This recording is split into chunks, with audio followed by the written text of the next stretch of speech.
In this video I will show you how to hook up the nightlight circuit and offer some explanation as to how the circuit actually works. The first thing I'm going to put into the circuit here is the transistor. The transistor is shown up here on the schematic. The transistor is the device shown here on the breadboard, and if you take a look at the flat side as your orientation, the base is the middle lead here. The base on the schematic is the middle lead shown here.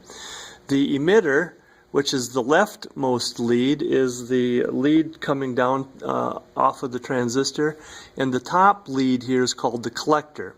So we have the emitter, base, and collector. On here we have the emitter on the left, base in the middle, collector on the right. Now the transistor is a current amplifier, and in this circuit it is used as a electronic switch. Just like a switch that is on the wall, when you flip the switch on, the light goes on in the room, but in here the transistor is going to act as an electronic switch. When this transistor is on, then the collector and emitter are connected together, causing current to flow through the LED and light up the LED. So we need to connect up the LED next. Here is the LED, and the cathode, which is this lead right here, the lead that is connected to the collector of the transistor, is the shorter lead on the LED. So to connect it to the collector, we will need to physically plug it into one of these holes here that's vertically aligned with the collector. So I'll just put it in right here. And the other lead can just go across somewhere else onto the board. Make sure that it is not connected to the emitter here, however. So I'm on the lead right next to it. The next component I'm going to put in on the schematic is on the anode side, the other side of the LED, which is this lead right here. I'm going to connect to the 330 ohm resistor. Every LED must have a resistor in series with it to limit the current, otherwise the LED will be destroyed. The 330 ohm resistor is identified by the orange-brown colored bands on the transistor, or on the resistor. And I'm going to take that resistor and connect it to the circuit. Again, the resistor has to be connected to the anode, so I need to connect it vertically with the LED. And the other side, not very critical, we can just plug it in anywhere over here. The next component I'm going to put on is connected to the R1, the resistor, is going to be the 1.2K, the 1,200 ohm resistor, identified by the brown red stripe. And notice that one side of the resistor needs to be connected to the 330 ohm resistor. That would be this connection right here. So I need to connect the one side of the resistor vertically aligned with this. I'll just put it in any one of those holes that's connecting the 330 ohm resistor. And the other side of the resistor is going to be connected to the potentiometer. So I'm going to just move put the other connection down here toward the bottom.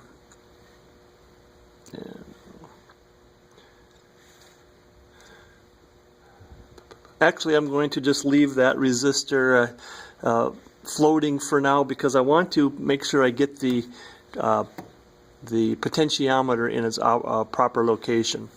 The potentiometer is a variable resistor. This is what is going to be used to calibrate our night light or adjust its sensitivity.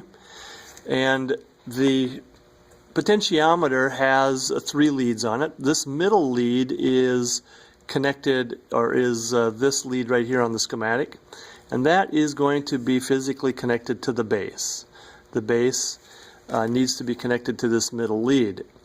So I am going to plug this potentiometer onto the board such that that middle lead is vertically aligned with the base of the transistor. So I'm just going to plug it in right here. And this 1.2K is going to be connected right here. Okay. So what we have done now is that this 1.2K is connected to one side of the potentiometer, which is right here. The middle of the potentiometer now is connected to the base. And the third lead of the potentiometer, which is right here, is not being used.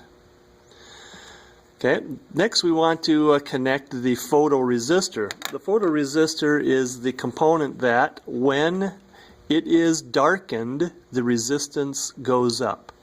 When the resistance goes up, the voltage drop across this component also goes up. So what happens is that as the voltage goes up across this resistance due to darkness, the voltage turns on this transistor. The transistor then will turn on the light. If the light is restored, the resistance drops, voltage drops, transistor turns off, and the LED turns off. It's a very simple operation, but there's a lot of things that are going on in this circuit. So this variable resistor, the photoresistor, is connected then from the base to the emitter side of the transistor. So I'm going to plug the photoresistor. Remember that the emitter is the leftmost component on the transistor. So I'm going to plug that in any one of those holes vertical to the emitter. And the other side of the variable resistor has to go to the base, which is the middle component here, the middle lead. I'm just going to kind of bend it off to the side here. So we have to make sure that these leads do not touch.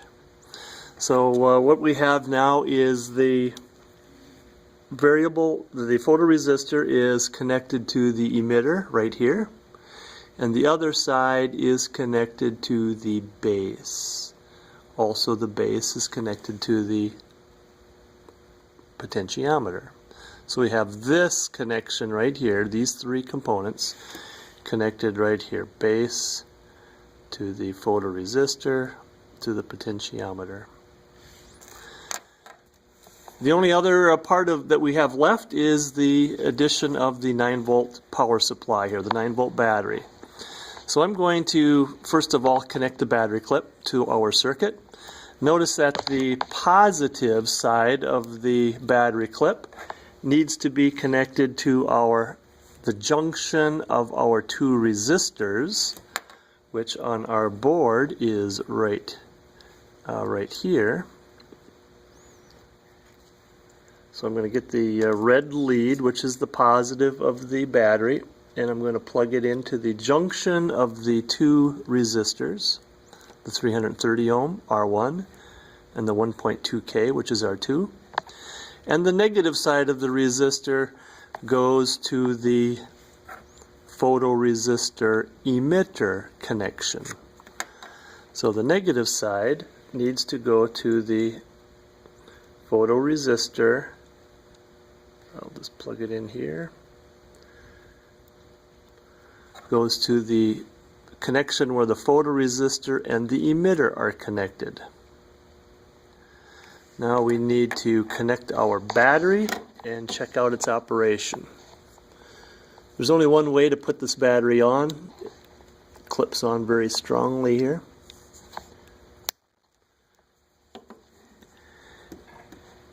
We can adjust our potentiometer so that, okay, so I'm going to turn off some light here so you can actually see it working.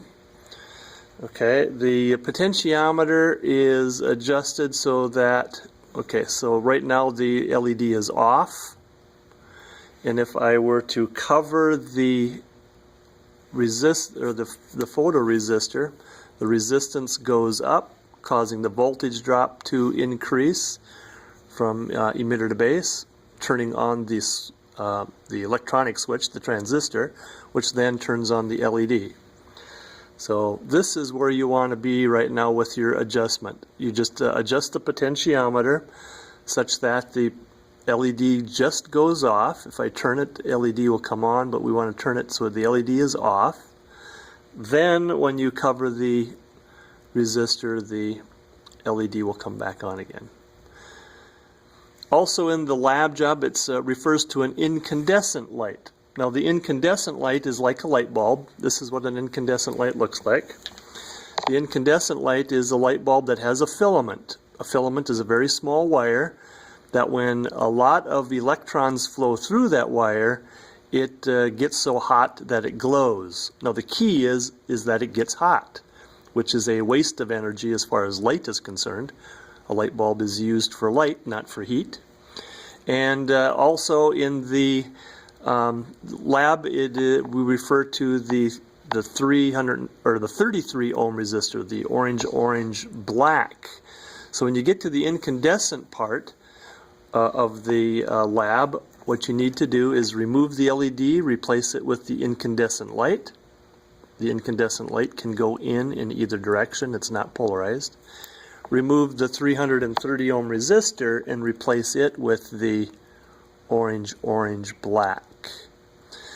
Be very careful when working with these components. If extra bending of the leads will cause the leads to break and render it useless. So hopefully you have good luck.